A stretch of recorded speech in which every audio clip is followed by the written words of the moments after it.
Okay, welcome to the podcast. Thanks for joining me. I'm your host, Christopher Gajewski.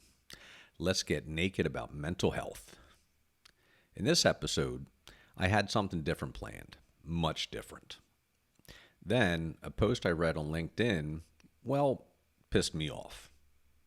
I know Big Willie, via the legend of Bagger Vance. You have to look on it with soft eyes. I tried, and did eventually. But the Southwest Philly boy came out as well. As a Philly boy yourself, you should understand. So, in the episode, I get into my response to the post.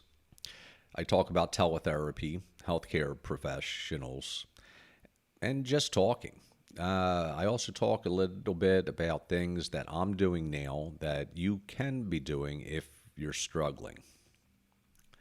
So before getting into the episode, the important stuff. I just want to remind everybody that I am not a psychologist, psychiatrist, therapist, or any kind of professional with an ist at the end of their title. I am just a guy who has been there. If you are in crisis or know somebody who is, I implore you to reach out to a professional. There is now a national hotline you can call 988. I'll repeat that because it bears repeating. If you or someone you know is in crisis, I implore you to reach out to a professional. Dialing or texting 988 will put you in touch with a crisis counselor instantly. Now, let's get into the episode. Let them eat cake? I was triggered by a post I saw by a mental health professional. They posted the following and a picture of an advertisement they saw on Facebook for teletherapy. I find this advertising to be misleading, she wrote. Traditional therapy can provide most of this and with better quality.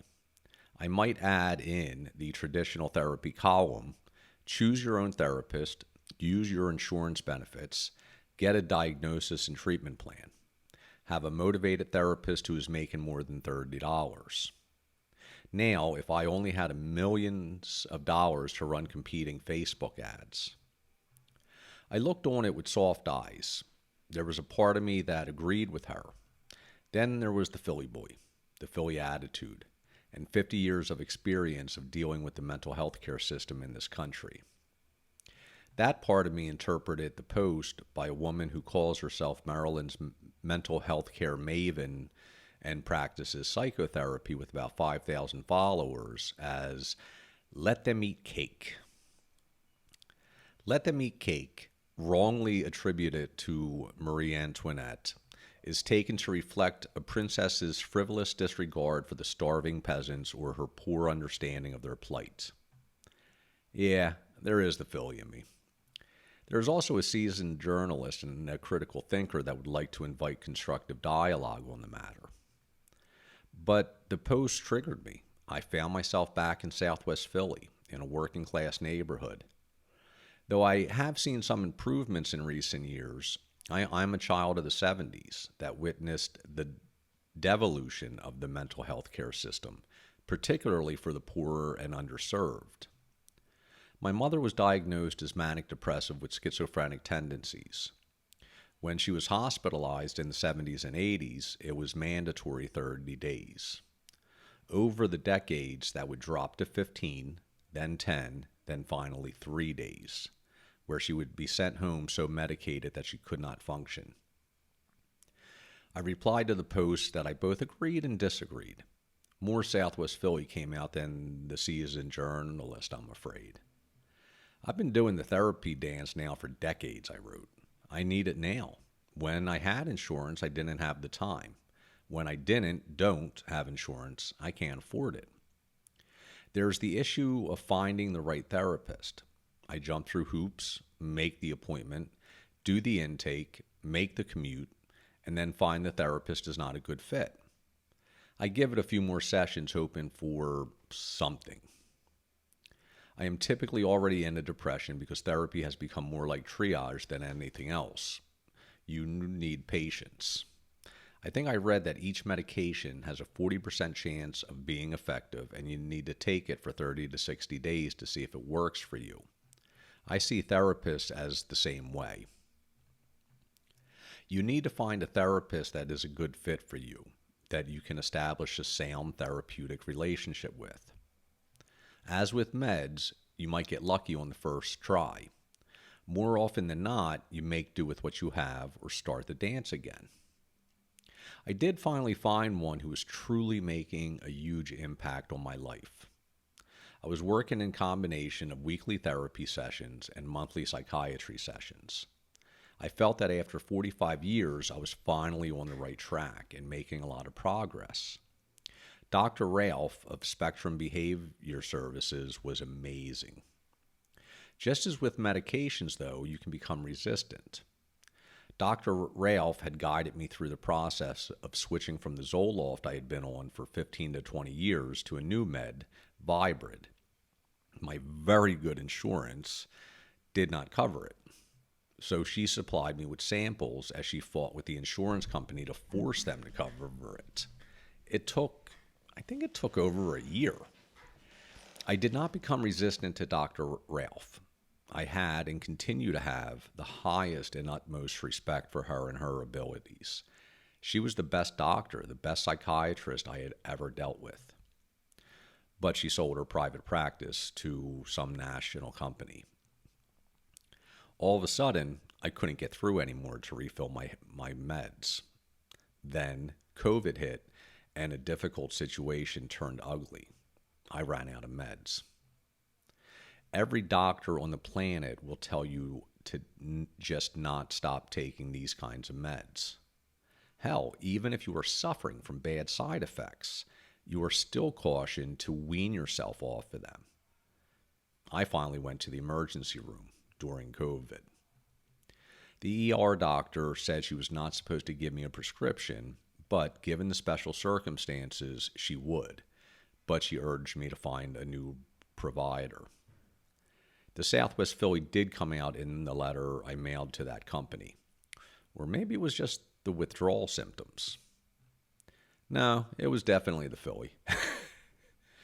After singing the praise of Dr. Ralph in the letter, like the Vienna Boys Choir, the terms shit show and cluster edited came up a lot. I remember in the closing of the letter, I mentioned how Dr. Ralph was part of the solution to the mental health care crisis in the country, but the company was part of the cancer in the mental health care system. After the medications were back in my system and I was feeling better, I was finally able to make an appointment with a telehealth provider, a psychiatric nurse practitioner who was very good at her job. Telehealth as opposed to traditional therapy? I wrote in my reply to Maryland's mental health maven, on the battlefield, you take whatever is offered. At that point, during the pandemic, with everything going on, with my depression and anxiety really kicking into high gear, the last thing I needed was to worry about running low on meds. She replied to my response, I'm sorry to hear that was your experience. Do you think a platform like teletherapy would have given you the quality care you needed? The Southwest Philly boy heard the echo of let them eat cake. I replied, still trying to look with soft eyes, but then memories surfaced that had the Southwest Philly boy punching me between them. What is quality care, I wrote. Where do you get it and who do you get it from? Would, say, the head of a psychiatric hospital with multiple degrees provide better care than a therapist from a teletherapy provider? One of the potential triggers of my PTSD occurred the day after I sat with my mother and her psychiatrist, the head of a psychiatric clinic. She was his only patient, I think. This amazing transformation had taken place in the ride to the emergency visit. My mother was deep in a psychotic state, something I talk about in a previous episode. She considered herself an instrument of Satan sent to spread disease on the earth, and she was about to kill herself. You are taught in writing classes to never talk about a person's eyes, that the eyes are merely parts of the body and you can't see anything in them. The only thing you can see in them is the lens and the pupil.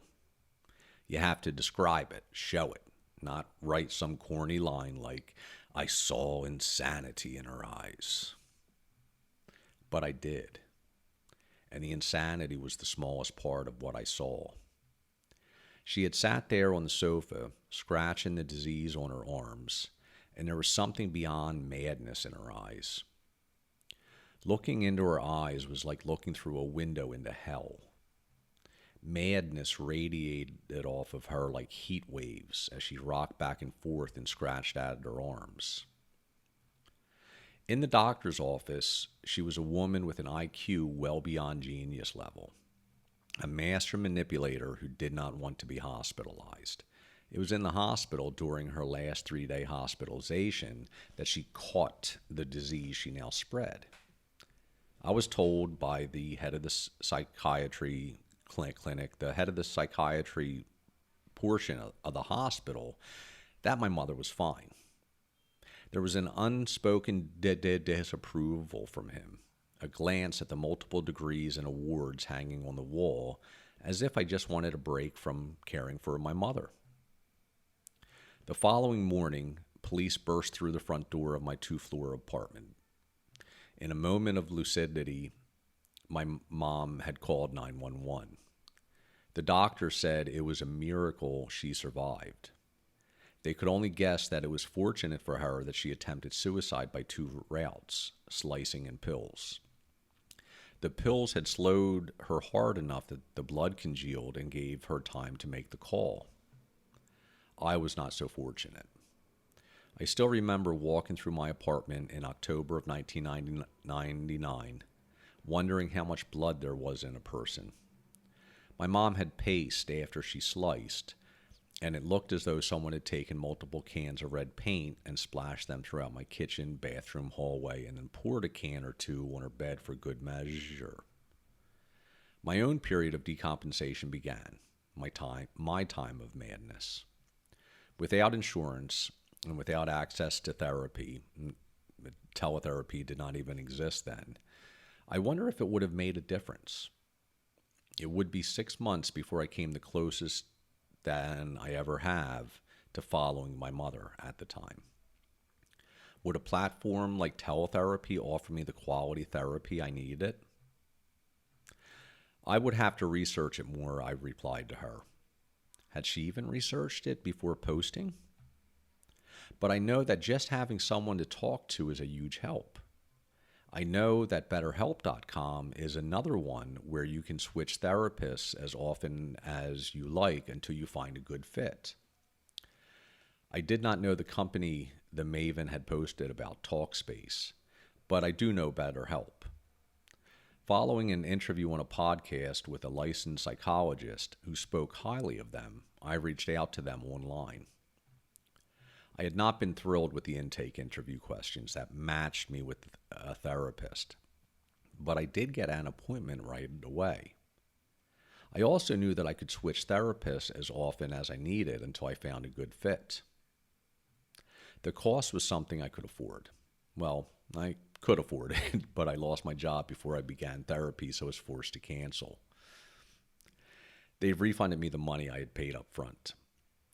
Perhaps beating the saying, let them eat cake to death, I put myself on bread and water rations until I could find a new job and possibly get insurance. Quality care is expensive, beyond the means of most Americans, I replied to her. The healthcare system has been circling the drain now for decades. I welcome any and all alternatives. I would like it to be quality care, but I wish everyone had just had access to care and took it. I hope to help end the stigma of getting care and will promote any way a person can reach out to talk to someone. I reached out to the mental health professional in a private message. I told her I understood their position and apologized if I had come across too harsh in their post. I wrote that a lot needs to be done, and I would welcome a conversation about it. They wrote back, I know care navigation is a huge problem. Good luck. Let them eat cake? I do need to do more research. I need to talk with professionals and teletherapy care providers. I'm trying to arrange an interview with Leo Flowers, host of the podcast Before You Kill Yourself, who interviewed me about my new book. I'm live, Leo. Are you there? And he, as one of my few subscribers on Podbean, Leo, Bueller. That's just my sense of humor. Nothing Philly or passive aggressive about it. Seriously. When I go Philly, I go Philly. One thing I worry about on my podcast is bad information. As I stated at the beginning of my show, and what I state at the beginning of every show, is I am not a psychologist, psychiatrist, therapist, or any kind of profession with an ist at the end of their title. I am just a guy who has been there. I just try to be an authentic voice to get people talking to anybody. We definitely need a better answer than my podcast. But we also need a better answer than let them eat cake. But let's make a right at Philly. Coming from the south, we'll cross over the Walt Whitman Bridge and soon be on the Atlantic City Expressway. One of the most absolute boring rides I have ever taken in my life. In an hour or so, we'll be in Atlantic City. We drive through the casinos, maybe park in one. Forget about it. We're not there for that. Yeah, those women we pass, forget about them too. We're sure as hell not here for that.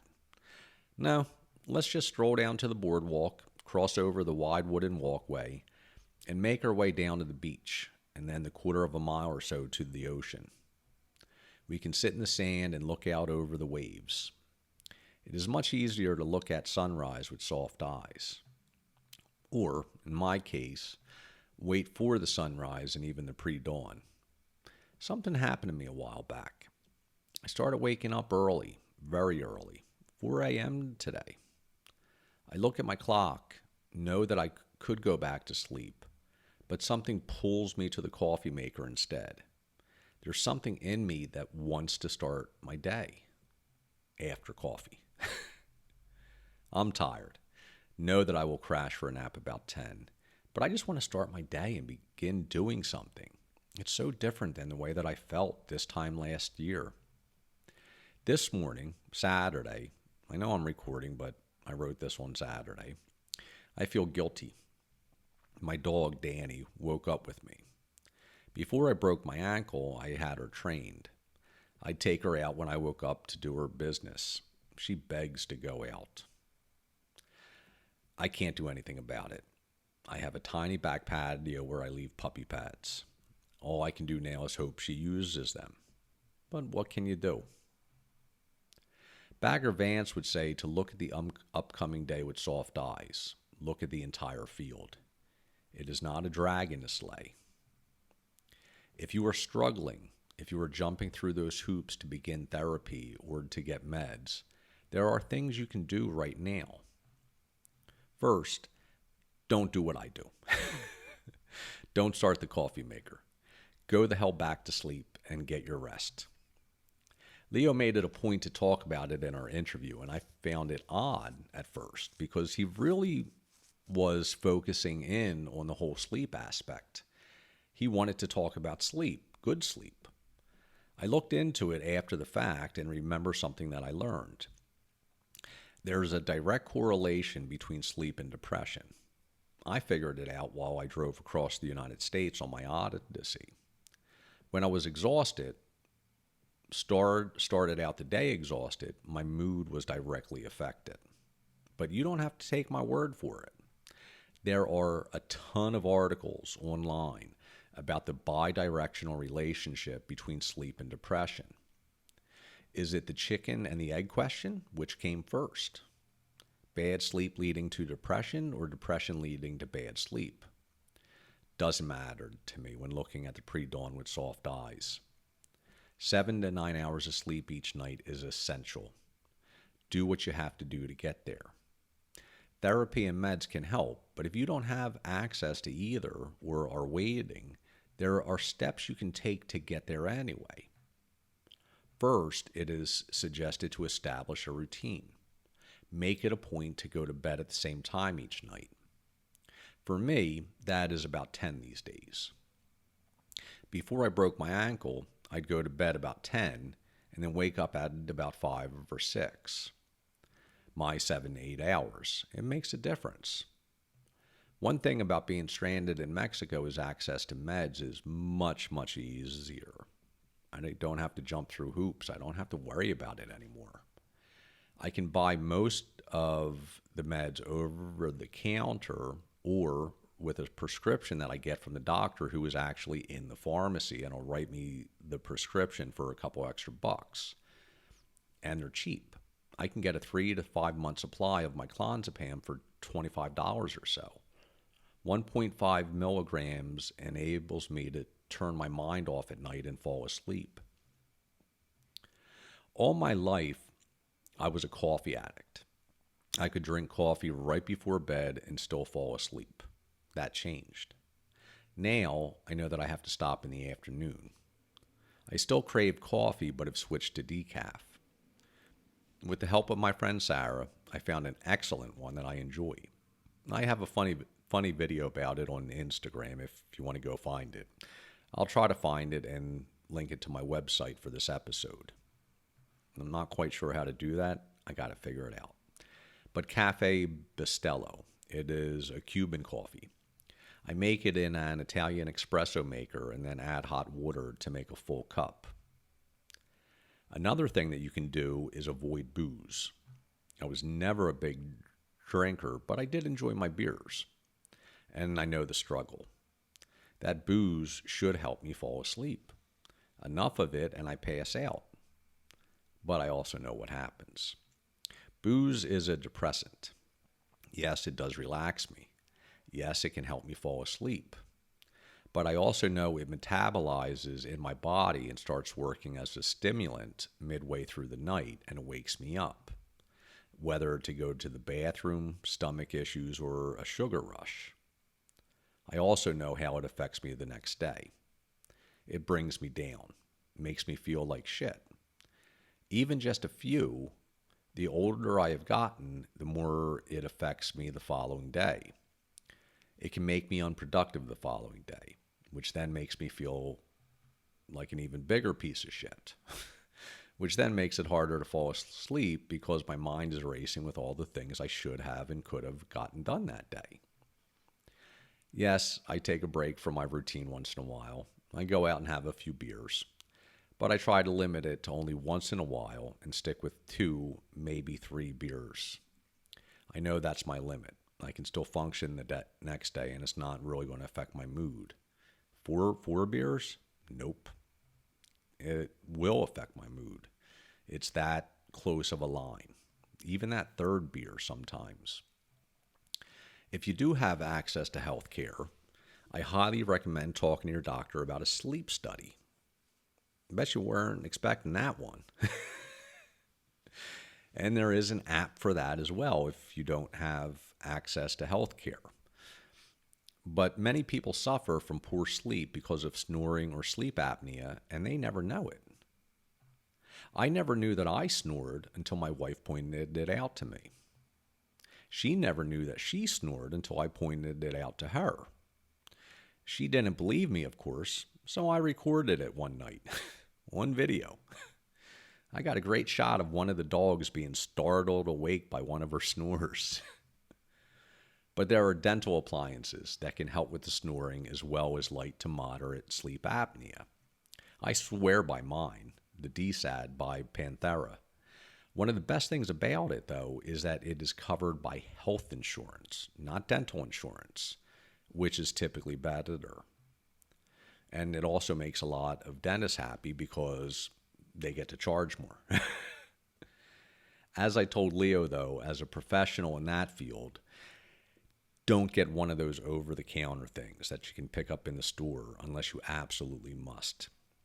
I think they are all crap. And the ones you can get nowadays from the direct-to-consumer companies where you make your own mold and send them in are even worse. They should be fitted by a qualified specialist, or else you run the risk of damaging your teeth and jaw.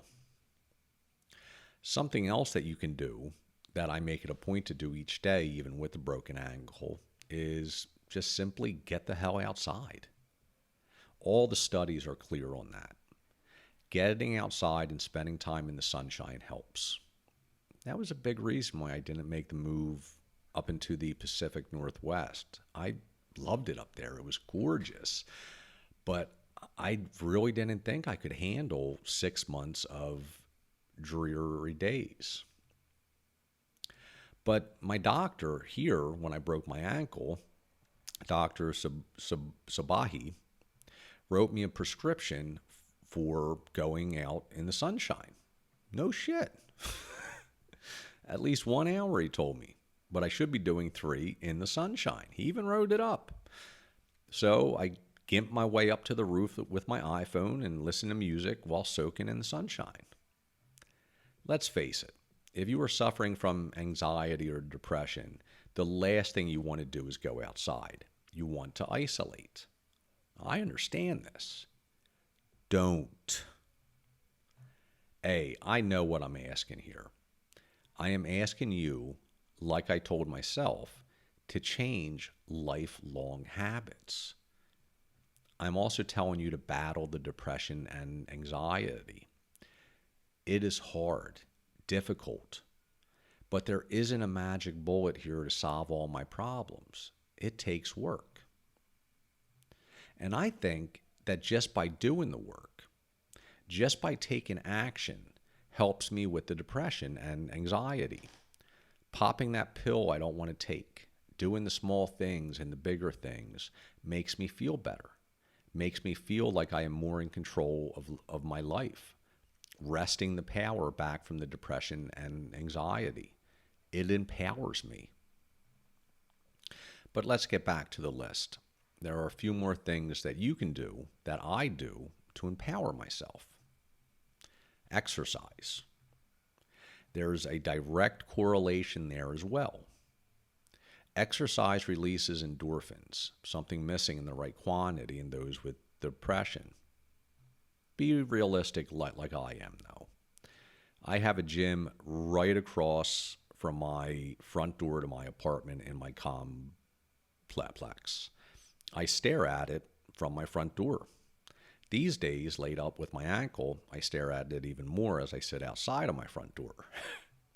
I see the people using weights and jumping on the treadmill or the elliptical machine. I stared at them even before I broke my ankle, and there's a really good chance I'll be staring at them after I heal, though I know I need to get in there. I just went for walks each day instead. Just strolls with my iPhone and headphones at least 2 miles a day. These days, after sitting on my butt for 2 weeks and having bruised ribs that made using crutches impossible, I couldn't do anything until I healed. Now, I crutch my way up and down my apartment complex, and I make my way up onto the roof. I'm still trying to figure out if it's safe or not for me to exercise. I've been told different things. I read some things on the internet that said, yeah, with a broken ankle, start exercising. And then other people have told me, you shouldn't be doing anything. So I got an appointment with my doctor on Wednesday. I'll talk to him then. Yoga was a huge help for me. And in many places, they offer free classes. Yoga teachers are really an exceptional bunch of people. They reach out to the community. I know a few that offer free classes to the underserved, the underprivileged. They offer classes that you can donate if you want to. But it was a huge help for me. I don't like the apps and videos to use at home, but you might. It was part of my, going to the yoga class meant more to me than just practicing at home. It was part of my getting out thing. Besides exercise, yoga also teaches an important lesson that is especially helpful for those suffering from anxiety, depression, and PTSD: mindfulness. I personally noticed huge improvements in my mood and my energy level when I was practicing a couple times a week. Meditation is something I can and do practice at home now. There are a load of free apps for it.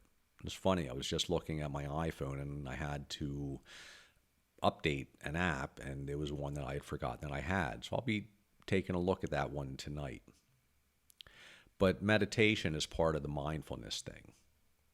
Just 10 to 30 minutes each day. Just like yoga, it is difficult at first. Practice. It really does make a difference. I know. I'm from Philly, as I mentioned. I didn't believe in any of that crap. Yoga, chakras, meditation, exercise, quit drinking, sleep. I always said I'd sleep when I'm dead.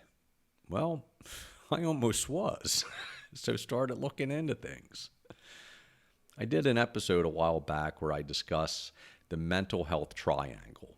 Self-care to me is the base of that triangle that supports the other two sides, psychiatry or meds and psychology or therapy. It's the part I ignored the most throughout my life. Don't be like me. Start putting in the time and effort on all these free things and see what a difference it can make. And that is a wrap for this week's episode. I'm still reading off a script, even though this is live, and I'll now open it up to questions. But as I am writing the script beforehand, and for those who are listening to the normal recorded session, I'm now going to gimp my way up to the roof and enjoy my hour of doctor-prescribed sunbathing. Aloha.